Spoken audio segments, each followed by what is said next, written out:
आज बड़ा इम्पॉर्टेंट दिन है। अदालत में इमरान खान साहब के केसेस लगे हुए हैं और सबसे इम्पॉर्टेंट केस जो है वो है बड़े अरसे के बाद इमरान खान साहब को मौका मिल रहा है कि उनकी जो वकला की टीम है वो बात कर सके जाके अदालत में, हाई कोर्ट में, कि उनका केस लगाया जाए अल-कादर यूनिवर्सिटी वाला। देखें, ये वो वाहिद केस है जिसमें इमरान खान साहब को इस वक्त सज़ा हुई है। इसी केस में इस वक्त वो जेल में बंद है। अगर ये वाले केस में उनकी बेल हो जाती है या सज़ा मुअत्तल हो जाती है तो इमरान खान साहब बाहर आ जाएंगे फौरी तौर पे। उनके वकला ये दावा करते हैं इमरान खान साहब के केस में कोई जान नहीं है, हमें मौका मिलेगा अदालत में, हम केस उड़ा के रख देंगे। अब हुआ ये है कि 26 जून के बाद से लेकर अब तक इसके बाद समाअत ही नहीं हुई। पाकिस्तान तहरीक इंसाफ ने ये जल्द समाअत के लिए ये केस मुकर्रर किया जाए एक मुतफर्रिक दरखास्त दायर की हुई थी अदालत में। यानी केस अभी नहीं चलना, अभी ये बात चलनी है कि क्या ये केस जल्दी सुना जाए या ना सुना जाए। अब इमरान खान साहब की पार्टी ने या उनके वकला ने ये दरखास्त दी हुई है, अब 3 महीने के बाद ये दरखास्त सुनी जा रही है कि ये केस जल्दी सुनना या नहीं सुनना। इस मामले के ऊपर आज अदालत फैसला करेगी या समाअत करेगी इस मामले के ऊपर कि जल्दी समाअत करनी है या नहीं करनी। अब उसके बाद फिर समाअत होगी। तहरीक इंसाफ के वकला ये दावा करते हैं इमरान खान के कि जब भी इसकी समाअत होगी इमरान खान साहब बाहर आ जाएंगे।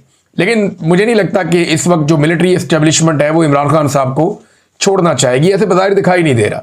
उसका जो बड़ा रीज़न है वो ये है कि आर्मी चीफ की एक्सटेंशन का मामला है नवंबर में, वो नहीं कोई रिस्क लेना चाहेंगे इमरान खान जैसा लीडर बाहर आ जाए जिसकी अवाम में इतनी मकबूलियत और इतनी ताकत है कि वो जिस तरफ चलाएगा अवाम उस तरफ चल पड़ेगी।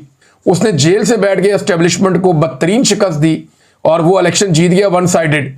वो बाहर होगा तो क्या करेगा, ये उसका खौफ तो है इन्हें। तो अब वो कोशिश करेंगे कि इमरान खान को पहले तोशाखाना 2 में सजा दिलवाएं, फिर बाद में ये वाला केस जो है वो वहां पे चले और लगे इस्लामाबाद हाई कोर्ट में। बहरहाल पाकिस्तान तहरीक इंसाफ ने कहा कि तमाम लोग जो हैं पाकिस्तान तहरीक इंसाफ के वो पहुंचे अदालत में, इमरान खान साहब का केस लगा हुआ है और आकर इसके अंदर शिरकत करें। तो इमरान खान साहब ने जो स्टेटमेंट दिया अपनी बहन के जरिए से, अलीमा खानम के जरिए से, जब अदालत में केस चल रहा था तो वहां इमरान खान साहब ने कहा कि 1971 में जब सकूत ढाका का अफसोसनाक सानिया पेश आया तब भी एक डिक्टेटर याया खान मुल्क पर मार्शल लॉ लगा के करता धरता बना हुआ था। सानिया मशरकी पाकिस्तान के बाद हमूदुर रहमान कमीशन बना जिसने बताया कि याया खान ने अपने जाती मफाद और अपने नाजायज इक्तदार को 10 साल तक तूल देने के लिए ऐसे फैसले किए जिससे पाकिस्तान 2 टुकड़े हो गया। हमूदुर रहमान कमीशन रिपोर्ट आला अदलिया समेत आर्मी, नेवी और एयरफोर्स के नुमाइंदों की तहकीकात के बाद बनाई गई। इन तहकीकात के दौरान सैकड़ों लोगों के बयानात रिकॉर्ड करवाए गए और 4 साल इस साने की वजूहात पर तहकीकात की गई। हमूदुर रहमान कमीशन के मुताबिक एक शख्स की हवस और अना ने जुल्म और जबर का वो बाब रकम किया जिसके बाद मुल्क हमेशा के लिए टूट गया। सबसे गलत फैसला शेख मुजीबुर रहमान की मकबूल तरीन जमात अवामी लीग को दबाने का था। जिस पार्टी ने 162 में से 160 नशिस्तें जीती उसे दीवार से लगा दिया गया और मुजीबुर रहमान को जेल में डालकर मगरबी पाकिस्तान में अपनी नशिस्तें बढ़ाकर दिखाई गईं। 24 मार्च 1971 को मुजीबुर रहमान के साथ मुज़ाकरात शुरू किए गए मगर उसी रात बंगालियों के खिलाफ ऑपरेशन लॉन्च कर दिया गया जिसमें सरकारी आदादोशुमार के मुताबिक 50,000 अफराद का खून बहा, जबकि असल तादाद इससे कहीं ज्यादा है। आज पाकिस्तान में वही हालात बना दिए गए हैं जो 1971 में थे। आसिम मुनीर ने 9 मई का फॉल्स फ्लैग ऑपरेशन मुल्क की मकबूल तरीन पार्टी तहरीक इंसाफ को कुचलने के लिए करवाया। सीधा सीधा इमरान खान साहब ने कह दिया कि 9 मई आसिम मुनीर ने करवाया था। ये अब बड़ा स्ट्रेट अवे आ गए इमरान खान साहब आसिम मुनीर साहब के ऊपर, हेड ऑन ले लिया उन्होंने। इससे पहले वो ये कहते थे इमरान खान साहब के, बताएं ये फॉल्स फ्लैग ऑपरेशन था। इमरान खान साहब ये कहते थे कि इसके पीछे कौन है, सीसीटीवी जिसने चुराई है वही इसके पीछे है। तो ये इमरान खान साहब पहले कहते थे, लेकिन अब उन्होंने साफ कहा कि आसिम मुनीर ने 9 मई का फॉल्स फ्लैग ऑपरेशन मुल्क की मकबूल तरीन पार्टी तहरीक इंसाफ को कुचलने के लिए करवाया। 2 रातों में तहरीक इंसाफ से मुंसलिक 10,000 से ज्यादा लोगों को गिरफ्तार किया गया। ये कैसे मुमकिन था कि 10,000 लोगों को 2 रातों में बगैर तहकीक गिरफ्तार कर लिया जाए। इसके बाद पार्टी को कुचलने का सिलसिला शुरू हुआ। मुल्क की सबसे बड़ी जमात की तमाम सियासी सरगर्मियों पर पाबंदी लगा दी गई। कोई तहरीक इंसाफ का परचम उठाता तो उसे उठा लिया जाता। हमारे उम्मीदवारों और उनकी फैमिलीज को अगवा किया गया, हमसे हमारा इंतखाबी निशान तक छीन लिया गया। मगर अवाम ने 8 फरवरी को बाहर निकलकर इस सारे बयानिए को जमीन बोस कर दिया। 8 फरवरी इनकलाब का दिन था जब लोगों ने जुल्म के निज़ाम के खिलाफ वोट दिए और तहरीक इंसाफ को 2/3 अक्सरियत दिलवाई। कमिश्नर पिंडी ने जब ज़मीर की आवाज़ पर लब्बैक कहा, इंतखाबी धांधली का पर्दा चाक किया और 50-50 हज़ार वोटों की धांधली का एतराफ़ किया तो धांधली के जुर्म में मुलविस कुव्वतों ने उनके ज़हनी तवाज़ुन बिगड़ने का भोंडा बयानियां बनाकर उन्हें गायब कर दिया। इनका आज तक किसी को मालूम नहीं, लेकिन हम उन्हें भूलने नहीं देंगे। 9 मई के असल मुजरिम वही हैं जिन्होंने सीसीटीवी फुटेज चुराई है। अब इसी 9 मई को बहाना बनाकर जो नशिस्तें हमारे पास बची हुई थी वो नाजायज 10-10 साल की सजाएं देकर हमसे छीनी जा रही हैं। बेशर्मी की इंतहा यह है कि एजाज चौधरी की सीट छीन कर इलेक्शन हारने वाले राणा सनाउल्लाह को दे दी गई। ये सब सजाएं बिल्कुल नाजायज है। 2-2, 4-4 करके बेशर्मी से हमारी नशिस्तों पर कब्जा किया जा रहा है। इसीलिए हमने ज़िमनी इंतखाबात का बाइकआउट किया है, क्योंकि वो फिर ये नशिस्तें चोरी कर लेंगे और इस इलेक्शन में हिस्सा लेना इन जाली सजाओं को मानने के मुतरादिफ होगा। मैं कौमी असम्बली की कमेटियों से इस्तीफा पेश करने वाले तमाम मुराद से दस्तबरदार होने वाले सबको खराज तहसीन पेश करता हूं और हदायत देता हूं कि अब सेनेट में भी ऐसा ही किया जाए। मैं कुछ दिन तक अपने आइंदा लाएअमल का ऐलान करूंगा। फिर इमरान खान साहब ने ऑपरेशन के बारे में बड़ी खुलकर बात की है। उन्होंने कहा ऑपरेशन बंद होना चाहिए और ANP को गैर मकबूल किया गया था इसी तरह एक ऑपरेशन करके सिर्फ बैरूनी कुव्वतों की खुशनुदी के लिए अपने ही लोगों के खिलाफ फौजी ऑपरेशन से हालात बेहतर होने की बजाय मजीद बिगड़ते हैं। एक तरफ हमारे सिक्योरिटी फोर्सेज वाले और दूसरी तरफ भी हमारे अपने शहरी मारे जाते हैं। अपनों को मारने से हमेशा दहशतगर्दी में इजाफा होता है। हमारी जानिब से अफगानिस्तान और पाकिस्तान में जारी ड्रोन हमले फौरी बंद होने चाहिए।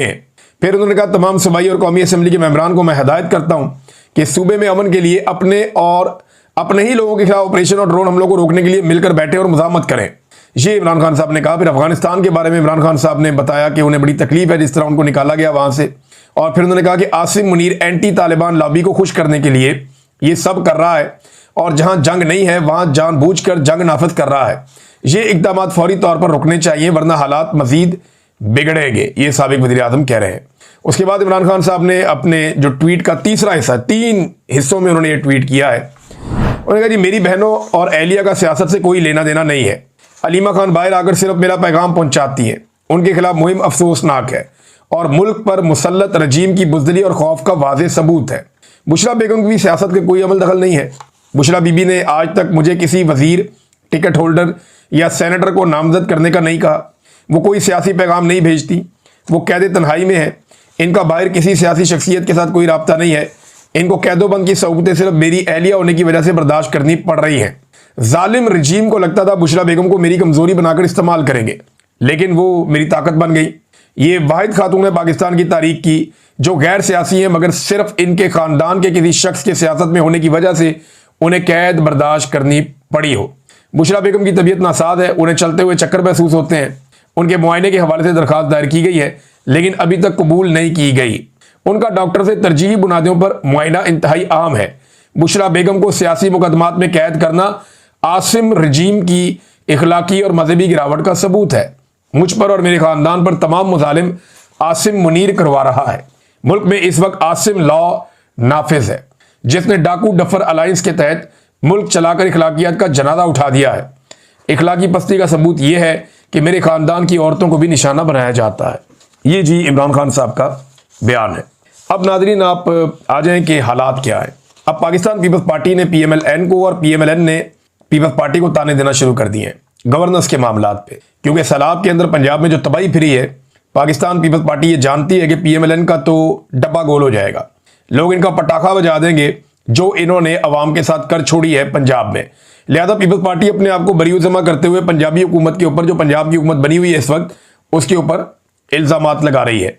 जबकि PMLN बदला लेने के लिए कराची और सिंध के डूबने के ऊपर पीपल्स पार्टी पे इल्जामात लगा रही है। तो ये दोनों एक दूसरे का पोल खोल रहे हैं। और जबकि जो अपोजिशन जमात है पाकिस्तान तहरीक इंसाफ, ये रोल उसका है कि वो दोनों को एक्सपोज करे, लेकिन 2-4 लोगों के अलावा कोई भी इस पर बात नहीं करता। पाकिस्तान तहरीक इंसाफ की लगता है तरजीहात कुछ और हैं और वो बहुत सेंसर करके बात करते हैं। लगता है वो डरे हुए हैं हुकूमत से, या बहुत सारे लोग ऐसा लगता है ये मौका था अवाम के साथ खड़े होने का, बताने का कि आपने गलत बंद तोड़े हैं, ये बताने का कि आपने जुल्म किया है, आपने बस्तियों की बस्तियां डबो दी हैं, लाखों लोगों को आपने बेघर कर दिया है, कश्तियां उलट रही हैं, कोई रेस्क्यू नहीं है, कोई रिलीफ नहीं है, कोई इमदादी सरगर्मियां नहीं हो रही। वो बेचारे रेस्क्यू 1122 वाले, उनको बहुत महदूद वसाइल है, छोटा सा इदारा है, इतना बड़ा तबाही आ गई है, उसके अंदर बेचारे क्या करें, वो फंस गए हैं, उनको वो सहूलियात भी नहीं है बेचारों को। शहबाज शरीफ के दौर में तो बेचारे चंदे से चल रहे थे। ये तो उस्मान बुज़दार का भला हो, जब वो आया तो उसने इसको मुख्तलिफ इजला तक फैलाया।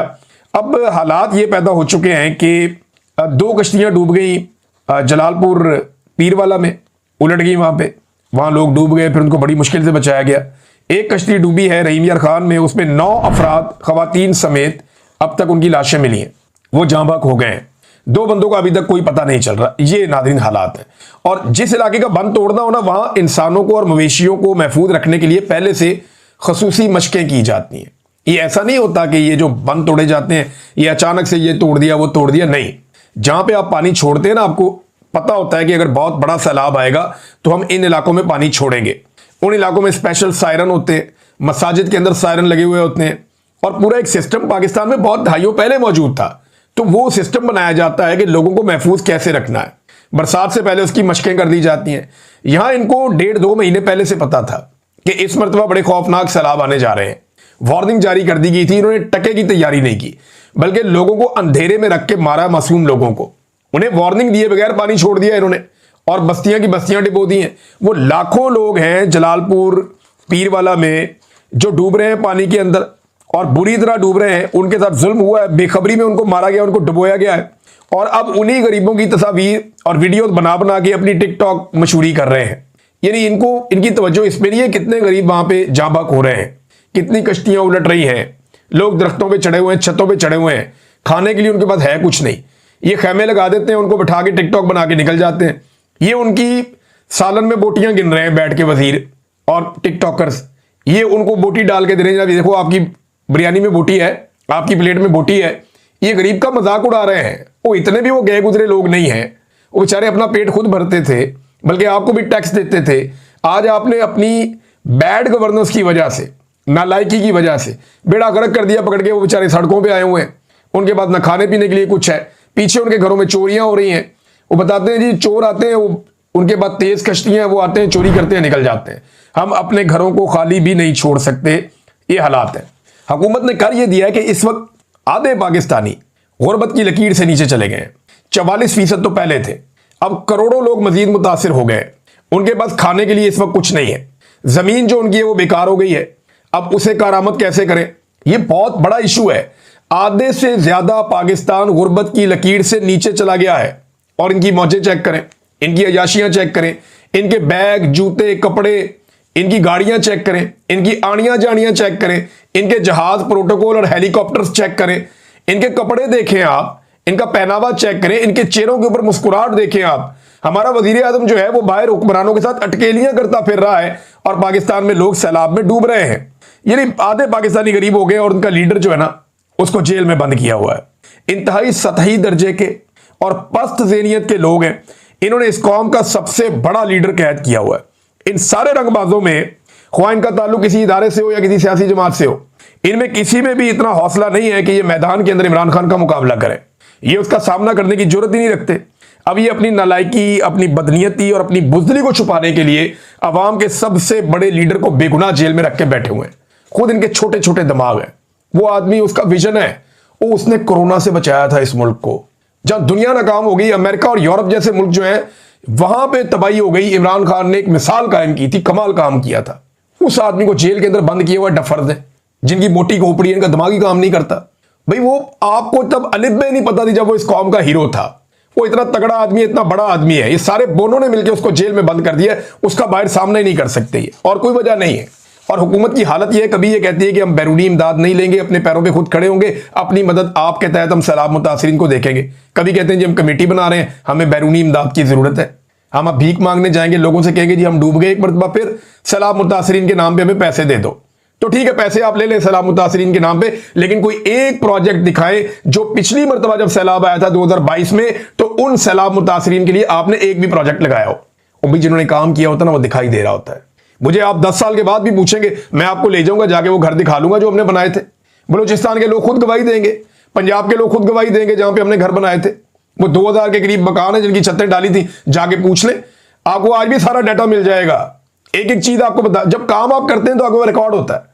इन्होंने टके का काम नहीं किया, गवर्नमेंट इनके पास है, अरबों डॉलर्स के इनको जो प्लेजेस हुए थे, कोई एक प्रोजेक्ट दिखा दें जो इन्होंने सैलाब मुतासरीन के लिए बनाया हो। कुछ नहीं बनाया इन्होंने, कुछ भी नहीं बनाया। अब नाज़रीन आ जाए एक और स्टोरी है उसकी तरफ, और ये जो स्टोरी है ये गंडापुर साहब के पासपोर्ट के हवाले से। अब उन्होंने बात छेड़ दी है तो बात निकलेगी तो फिर दूर तलक जाएगी, तो लोग सवाल तो पूछेंगे, फिर जब बात निकलेगी तो दूर तलक जाएगी। अब गंडापुर साहब का पासपोर्ट देखें, इनके भाई ने ट्रैवल किया गंडापुर साहब के बैरून मुल्क, तो गंडापुर क्यों नहीं कर पा रहे? सवाल ये है। हालांकि ये आर्मी चीफ को भी मिलते हैं, ये मोहसिन नकवी इनको मिलने भी आता है, उसको मिलने भी जाते हैं, सारी चीजें नॉर्मलाइज है। मैं मानता ही नहीं इनको पासपोर्ट नहीं इनके पास। ये तो लगता है जानबूझ के इन्होंने किया हुआ है। भाई वजीर आला के पास ऑफिशियल पासपोर्ट होता है, ऑफिशियल पासपोर्ट, इसके ऊपर एस लिखा हुआ होता है। डिप्लोमेटिक पासपोर्ट जो है वजीर आला के पास नहीं होता, वो वजीर आजम के पास बड़े जो ऑफिसर है आर्मी चीफ के पास होता है डिप्लोमेटिक पासपोर्ट। अच्छा, पाकिस्तान में एक बड़ी अजीब और बात मैं आपको बताता हूं, मैं स्टडी कर रहा था। पाकिस्तान के आर्मी चीफ के पास डिप्लोमेटिक पासपोर्ट है, लेकिन पाकिस्तान के चीफ जस्टिस के पास, जिसका होता बहुत बड़ा, उसके पास ऑफिशियल पासपोर्ट है। तो जो डिप्लोमेटिक पासपोर्ट होता है ना, ये सुपीरियर होता है। तो जो ऑफिशियल पासपोर्ट होता है ना, ये थोड़ा छोटा पासपोर्ट होता है, काफी छोटा होता है उससे। तो पाकिस्तान के आर्मी चीफ के पास डिप्लोमेटिक पासपोर्ट है, 22वां ग्रेड है उनका, लेकिन पाकिस्तान के चीफ जस्टिस के पास ऑफिशियल पासपोर्ट है। अच्छा, इंडिया में इसका उलट है। इंडिया में जो उनका आर्मी चीफ है उसके पास ऑफिशियल पासपोर्ट है, और जो उनका चीफ जस्टिस है उसके पास डिप्लोमेटिक पासपोर्ट है। देखिए कितना फर्क है। अच्छा, बर्तानिया और अमेरिका के जो आर्मी चीफ है ना, उनके पास भी डिप्लोमेटिक पासपोर्ट नहीं है। ये मैं आपको बता रहा हूं डेटा देख के, अजीबोगरीब सूरत हाल है। यानी मौजूदा आर्मी चीफ के बेटों के बारे में, बेटियों के बारे में और दामादों के बारे में एक स्टोरी की थी अहमद नूरानी साहब ने। उन्होंने कहा था कि इनके दामाद जो है, उनकी फैमिली, इनके पास ऑफिशियल पासपोर्ट्स हैं। गालिबन उन्होंने डिप्लोमेटिक कह दिया था, लेकिन ऑफिशियल पासपोर्ट्स हैं उनके पास। गंडापुर का ऑफिशियल पासपोर्ट बनता है, पर वो कह रहे मेरे पास नहीं है। मैंने कानून इसका देखा कि ये इनको मिलता कब है, तो जिस दिन वो अपना ऑफिस एज्यूम करता है, वो ऑटोमेटिकली ऑफिशियल पासपोर्ट हर वजीर आला को दिया जाता है। गवर्नर का, सदर का, इनके डिप्लोमेटिक होते हैं, लेकिन वजीर आला का ऑफिशियल पासपोर्ट होता है, वुजरा का भी ऑफिशियल पासपोर्ट होता है नीले रंग का। ये इन्हें ऑफिस में आते ही मिल जाता है। गंडापुर साहब को नहीं मिला, मुझे हैरत है, और इसके ऊपर आज ये बात कर रहे हैं। मैं तो हैरान हूं कि ये गंडापुर साहब या तो बहुत ही भोले हैं, बहुत ही मासूम है, या वो हम सारों को बहुत भोला और बहुत मासूम समझते हैं। अच्छा, जिन्होंने हमें इंसाफ देना, उनकी हालत चेक करें। जस्टिस मंसूर अली शाह साहब जाना चाहते हैं बैरून मुल्क अमेरिका, और ये इनको पहले भी दावत आती रहती है।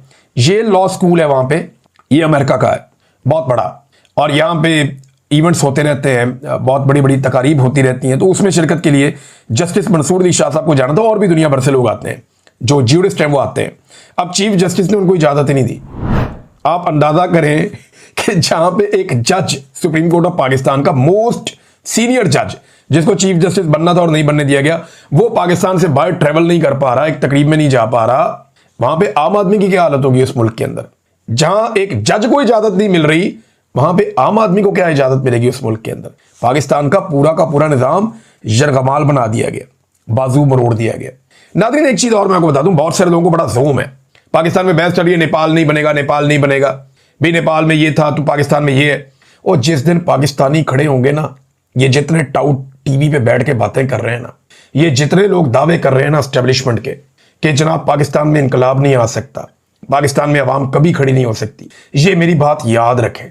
मुझे तो दिखाई दे रहा है पाकिस्तानी खड़े होंगे, और पाकिस्तानी ऐसे खड़े होंगे कि फिर किसी को खड़ा होने के काबिल नहीं छोड़ेंगे।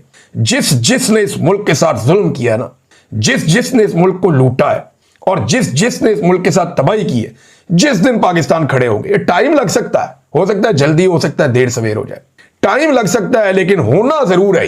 ये मैं अच्छी तरह जानता हूं कि पाकिस्तानी एक वक्त आएगा कि पाकिस्तान की मिलिट्री एस्टेब्लिशमेंट से और पाकिस्तान के जो माफियाज बैठे हुए हैं, इनसे अपनी बर्बादी का बदला एक दिन लेंगे, और ये वक्त आएगा।